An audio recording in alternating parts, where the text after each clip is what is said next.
आप सभी को प्रणाम। परम पूज्य गुरुदेव पंडित श्री राम शर्मा आचार्य जी के विचार प्रसार में आप सभी का स्वागत है। हमारी वसीयत और विरासत अध्याय 2, जीवन के सौभाग्य का सूर्योदय। हमारे जीवन का 75वां वर्ष पूरा हो चुका। इस लंबी अवधि में मात्र एक काम करने का मन हुआ और उसी को करने में जुट गए। वो प्रयोजन था साधना से सिद्धि का अन्वेषण पर्यवेक्षण। इसके लिए यही उपयुक्त लगा कि जिस प्रकार अनेक वैज्ञानिकों ने पूरी जिंदगियां लगाकर अन्वेषण कार्य किया और उसके द्वारा समूची मानव जाति की महती सेवा संभव हो सकी, ठीक उसी प्रकार ये देखा जाना चाहिए कि पुरातन काल से चली आ रही साधना से सिद्धि की प्रक्रिया का सिद्धांत सही है या गलत। इसका परीक्षण दूसरों के ऊपर न करके अपने ऊपर किया जाए। ये विचारणा 10 वर्ष की उम्र से उठी एवं 15 वर्ष की आयु तक निरंतर विचार क्षेत्र में चलती रही। इसी बीच अन्य घटनाक्रमों का परिचय देना हो तो इतना ही बताया जा सकता है कि हमारे पिताजी अपने सहपाठी महामना मालवीय जी के पास हमारा उपनयन संस्कार करा के लाए। उसी को गायत्री दीक्षा कहा गया। ग्राम के स्कूल में प्राइमरी पाठशाला तक की पढ़ाई की। पिताजी ने ही लघु कौमुदी सिद्धांत के आधार पर संस्कृत व्याकरण पढ़ा दिया। वे श्रीमद् भागवत की कथाएं कहने राजा महाराजाओं के यहाँ जाया करते थे। मुझे भी साथ ले जाते। इस प्रकार भागवत का आद्योपांत वृत्तांत याद हो गया। इसी बीच विवाह भी हो गया। पत्नी अनुशासन प्रिय, परिश्रमी, सेवा भावी और हमारे निर्धारणों में सहयोगिनी थी। बस ये समझना चाहिए कि 15 वर्ष समाप्त हुए। संध्या वंदन हमारा नियमित क्रम था। मालवीय जी ने गायत्री मंत्र की विधिवत दीक्षा दी थी और कहा था कि यह ब्राह्मण की कामधेनु है, इसे बिना नागा किए जपते रहना। 5 माला अनिवार्य, अधिक जितनी हो जाए उतनी उत्तम। उसी आदेश को मैंने गांठ बांध लिया और उसी क्रम को अनवरत चलाता रहा। भगवान की अनुकंपा ही कह सकते हैं कि जो अनायास ही हमारे ऊपर 15 वर्ष की उम्र में बरसी और वैसा ही सुयोग बनता चला गया जो हमारे लिए विधि द्वारा पूर्व से ही नियोजित था। हमारे बचपन में सोचे गए संकल्प को प्रयास के रूप में परिणत होने का सुयोग मिल गया। 15 वर्ष की आयु थी। प्रातः की उपासना चल रही थी। बसंत पर्व का दिन था। उस दिन ब्रह्म मुहूर्त में कोठरी में ही सामने प्रकाश पुंज के दर्शन हुए। आंखें मलकर देखा कि कहीं कोई भ्रम तो नहीं है। ध्यान से देखने पर भी वैसा कुछ लगा नहीं। विस्मय भी हो रहा था और डर भी लग रहा था। स्तब्ध था। प्रकाश के मध्य में ऐसे एक योगी का सूक्ष्म शरीर उभरा। सूक्ष्म इसलिए कि छवि तो दिख पड़ी, पर वह प्रकाश पुंज के मध्य अधर में लटकी हुई थी। ये कौन है? आश्चर्य। उस छवि ने बोलना आरंभ किया। वह कहा, हम तुम्हारे साथ कई जन्मों से जुड़े हैं, मार्गदर्शन करते आ रहे हैं। अब तुम्हारा बचपन छूटते ही आवश्यक मार्गदर्शन करने आए हैं। संभवतः तुम्हें पूर्व जन्मों की स्मृति नहीं है, इसी से भय और आश्चर्य हो रहा है। पिछले जन्मों का विवरण देखो और अपना संदेह निवारण करो। उनकी अनुकंपा हुई और योग निद्रा जैसी झपकी आने लगी। बैठा रहा। परिस्थिति ऐसी हो गई मानो मैं निद्राग्रस्त हूँ।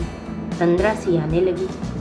योग निद्रा कैसी होती है, इसका अनुभव मैंने जीवन में पहली बार किया। ऐसी स्थिति को ही जागृत समाधि भी कहते हैं। इस स्थिति में डुबकी लगाते ही एक एक करके मुझे अपने पिछले कई जन्मों का दृश्य क्रमशः ऐसा दृष्टिगोचर होने लगा मानो वो कोई स्वप्न न होकर प्रत्यक्ष घटनाक्रम ही हो। कई जन्मों की कई फिल्में आंखों के सामने से गुजर गईं। आज याद आता है कि जिस सिद्ध पुरुष अंशधर ने हमारी 15 वर्ष की आयु में घर पधार कर पूजा की कोठरी में प्रकाश रूप में दर्शन दिया था, उनका दर्शन करते ही मन तत्काल अनेक प्रश्न सहसा उठ खड़े हुए थे। सद्गुरुओं की तलाश में आमतौर से जिज्ञासुगण मारे फिरते हैं। जिस तिस से पूछते हैं, कोई कामना होती है तो उसकी पूर्ति के लिए वरदान मांगते हैं, पर अपने साथ जो घटित हो रहा था वो उसके सर्वथा विपरीत था। महामना मालवीय जी से गायत्री मंत्र की दीक्षा पिताजी ने 8 वर्ष की आयु में ही दिला दी थी। उसी को प्राण दीक्षा बताया गया था। गुरु वरण होने की बात भी वहीं समाप्त हो गई थी और किसी गुरु प्राप्त होने की कभी कल्पना भी नहीं उठी। फिर अनायास ही वो लाभ कैसे मिला, जिसके संबंध में अनेक किंवदंतियां सुनकर हमें भी आश्चर्यचकित होना पड़ा है। शिष्य गुरुओं की खोज में रहते हैं, मनुहार करते हैं। कभी उनकी अनुकंपा भेद दर्शन हो जाए तो अपने को धन्य मानते हैं, उनसे कुछ प्राप्त करने की आकांक्षा रखते हैं। फिर क्या कारण है कि मुझे अनायास ही ऐसे सिद्ध पुरुष का अनुग्रह प्राप्त हुआ? ये कोई छद्म तो नहीं है। अदृश्य में प्रकटीकरण की बात भूत प्रेत से संबंधित सुनी जाती है और उनसे भेंट होना किसी अशुभ अनिष्ट का निमित्त कारण माना जाता है। दर्शन होने के उपरांत मन में यही संकल्प उठने लगे। संदेह उठा, किसी विपत्ति में फंसने जैसा कोई अशुभ तो पीछे नहीं पड़ा। मेरे इस असमंजस को उन्होंने जाना, रुष्ट नहीं हुए, वरन वस्तु स्थिति को जानने के उपरांत किसी निष्कर्ष पर पहुंचने और बाद में कदम उठाने की बात उन्हें पसंद आई। ये बात उनकी प्रसन्न मुख मुद्रा को देखने से स्पष्ट झलकती थी। कारण पूछने में समय नष्ट करने के स्थान पर उन्हें ये अच्छा लगा कि अपना परिचय, आने का कारण और मुझे पूर्व जन्म की स्मृति दिलाकर विशेष प्रयोजन निमित्त चुनने का हेतु स्वतः ही समझा दें। कोई घर आता है तो उसका परिचय और आगमन का निमित्त कारण पूछने का लोक व्यवहार भी है। फिर कोई वजनदार आगंतुक जिसके घर आते हैं उसका भी वजन तोलते हैं। अकारण हल्के और ओछे आदमी के यहाँ जा पहुँचना उनका महत्व भी घटाता है और किसी तर्क बुद्धि वाले के मन में ऐसा कुछ घटित होने के पीछे कोई कारण न होने की बात पर संदेह होता है और आश्चर्य भी। पूजा की कोठरी में प्रकाशपुंज उस मानव ने कहा, तुम्हारा सोचना सही है। देवात्माएं जिनके साथ संबंध जोड़ती हैं उन्हें परखती हैं, अपनी शक्ति और समय खर्च करने से पूर्व कुछ जांच पड़ताल भी करते हैं। जो भी चाहे उसके आगे प्रकट होने लगे और उसका इच्छित प्रयोजन पूरा करने लगे, ऐसा नहीं होता। पात्र कुपात्र का अंतर किए बिना चाहे जिसके साथ संबंध जोड़ना किसी बुद्धिमान और सामर्थ्यवान के लिए कभी कहीं संभव नहीं होता।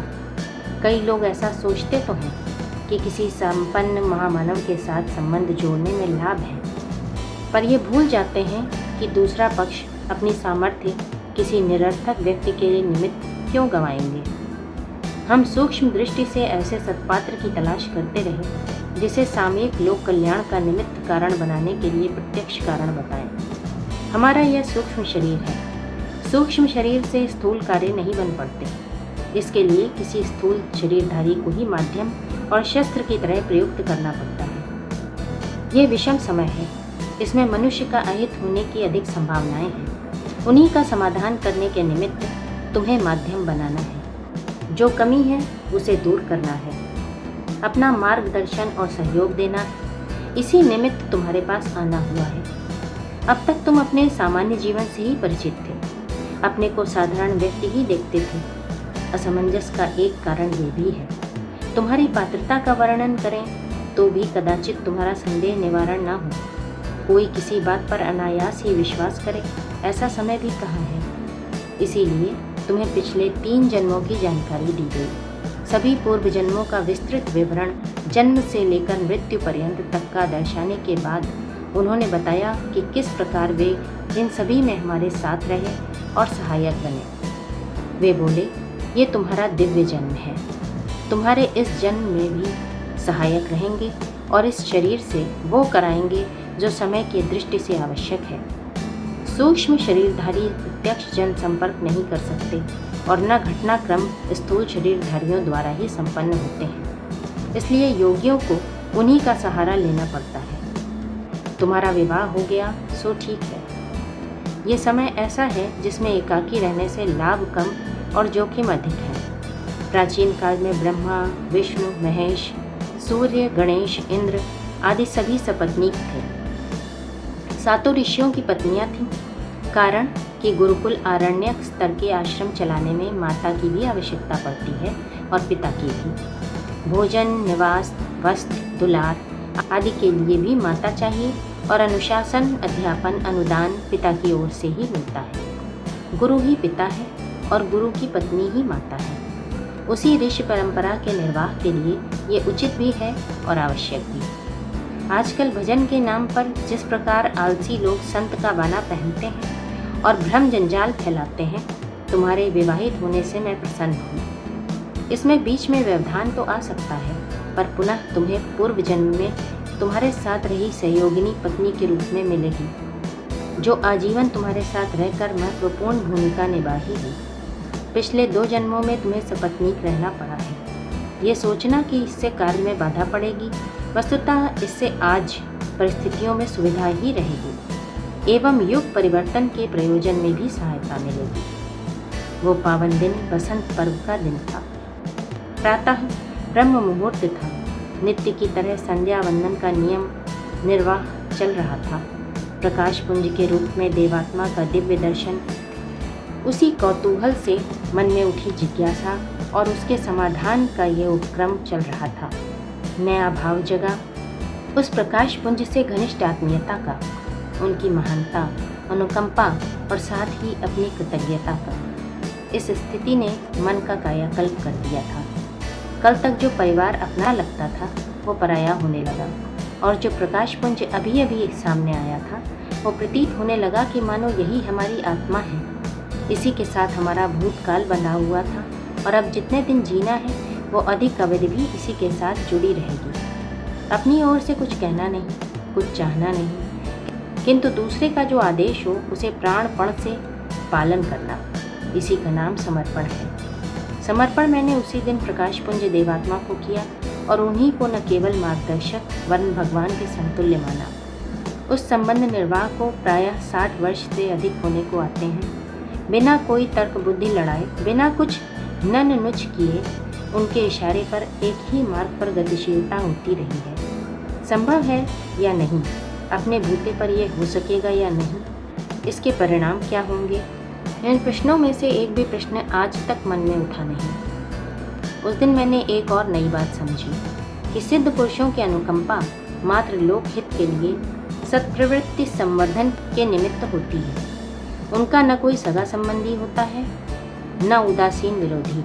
किसी को ख्याति, संपदा या कीर्ति दिलाने के लिए उनकी कृपा नहीं बरसती। विराट ब्रह्म विश्व मानव ही उनका आराध्य होता है। उसी के निमित्त अपने स्वजनों को वे लगाते हैं। अपनी इस नवोदित मान्यता के पीछे रामकृष्ण विवेकानंद का, समर्थ रामदास शिवाजी का, चाणक्य चंद्रगुप्त का, गांधी विनोबा का, बुद्ध अशोक का गुरु शिष्य संबंध स्मरण हो आया, जिनकी आत्मीयता में ऐसे कुछ न हो, सिद्ध चमत्कार, कौतुक, कौतूहल दिखाने या सिखाने का क्रियाकलाप चलता रहा हो। समझना चाहिए कि वहाँ गुरु और शिष्य की क्षुद्र प्रवृत्ति है और जादूगर बाजीगर जैसा कोई खेल खिलवाड़ चल रहा है। गंध बाबा चाहे जिसे सुगंधित फूल सुंघा देते थे, बाग बाबा अपनी कुटी में बाघ को बुलाकर बिठा लेते थे, समाधि बाबा कई दिन तक जमीन में गड़े रहते थे, सिद्ध बाबा आगंतुकों की मनोकामना पूरी करते थे। ऐसी ऐसी जनश्रुतियाँ भी दिमाग में घूम गई और समझ में आया कि यदि इन घटनाओं के पीछे मिशनरिज्म स्तर की जादूगरी थी तो महान कैसे हो सकते हैं। ठंडे प्रदेश में गुफा में रहना जैसी घटनाएं भी कौतूहलवर्धक ही हैं। जो काम साधारण आदमी न कर सके उसे कोई एक करामात की तरह कर दिखाए तो इसमें कहने भर की सिद्धाई है। मौन रहना, हाथ पर हाथ रख कर भोजन करना, एक हाथ ऊपर रखना, झूले पर पड़े पड़े समय गुजारना जैसे असाधारण कर्तव्य दिखाने वाले बाजीगर सिद्ध हो सकते हैं। पर यदि कोई वास्तविक सिद्ध या शिष्य होगा तो उसे पुरातन काल के लोक मंगल के लिए जीवन उत्सर्ग करने वाले ऋषियों के राजमार्ग पर चलना पड़ा होगा। आधुनिक काल में भी विवेकानंद, दयानंद, कबीर, चैतन्य, समर्थ की तरह उसी मार्ग पर चलना पड़ा होगा। भगवान अपना नाम जपने मात्र से प्रसन्न नहीं होते, न उन्हें पूजा प्रसाद आदि की आवश्यकता है। जो उनके इस विश्व उद्यान को सुरम्य सुविकसित करने में लगते हैं, उन्हीं का नाम जप सार्थक है। ये विचार मेरे मन में उसी वसंत पर्व के दिन भर उठते रहे, क्योंकि उनने स्पष्ट कहा था कि पात्रता में जो कमी है उसे पूरा करने के साथ साथ लोक मंगल का कार्य भी साथ साथ करना है। एक के बाद दूसरा नहीं, दोनों साथ साथ 24 वर्ष पालन करने के योग्य नियम बताए। साथ ही स्वतंत्रता संग्राम में एक सच्चे स्वयं सेवक की तरह काम करते रहने के लिए कहा। उस दिन उन्होंने हमारा समूचा जीवन क्रम किस प्रकार चलना चाहिए, इसका स्वरूप एवं पूरा विवरण बताया ही नहीं, स्वयं लगाम हाथ में लेकर चलाया भी नहीं, हर प्रयास को सफल भी बनाया। उसी दिन हमने सच्चे मन से उन्हें समर्पण किया। वाणी ने नहीं, आत्मा ने नहीं, जो कुछ पास में है आपके निमित्त ही अर्पण। भगवान को हमने देखा नहीं, पर वह जो कल्याण कर सकता था वही वो कर रहे हैं, इसलिए आप हमारे भगवान हैं। जो आज हमारे जीवन का ढांचा आपने बताया है, उसमें राई रत्ती प्रमाद न होगा। उस दिन उनने भावी जीवन संबंधी थोड़ी सी बातें विस्तार से समझाई। गायत्री महाशक्ति के 24 वर्ष में 24 महापुरुष चरण, अखंड घृत दीप की स्थापना 24 वर्ष में एवं उसके बाद समय समय पर क्रमबद्ध मार्गदर्शन के लिए 4 बार हिमालय अपने स्थान पर बुलाना, प्रायः 6 माह से 1 वर्ष तक अपने समीपवर्ती क्षेत्र में ठहराना। इस संदर्भ में और भी विस्तृत विवरण उनको बताना था, सो बता दिया। विज्ञ पाठकों को इतनी ही जानकारी पर्याप्त है जितना ऊपर उल्लेख है। उनके बताए निर्देशानुसार सारे काम जीवन भर चले गए एवं वे उपलब्धियां हस्तगत होती रहीं जिन्होंने आज में वर्तमान स्थिति में ला बिठाया है। इसी के साथ द्वितीय अध्याय समाप्त होता है। पृष्ठ संख्या 9 से 16। आप सभी को अपना बहुमूल्य समय देने के लिए हृदय से आभार एवं अनेकों धन्यवाद। अगले अध्याय के साथ पुनः मिलते हैं। तब तक के लिए आप सभी अपना ख्याल रखें। सादर प्रणाम।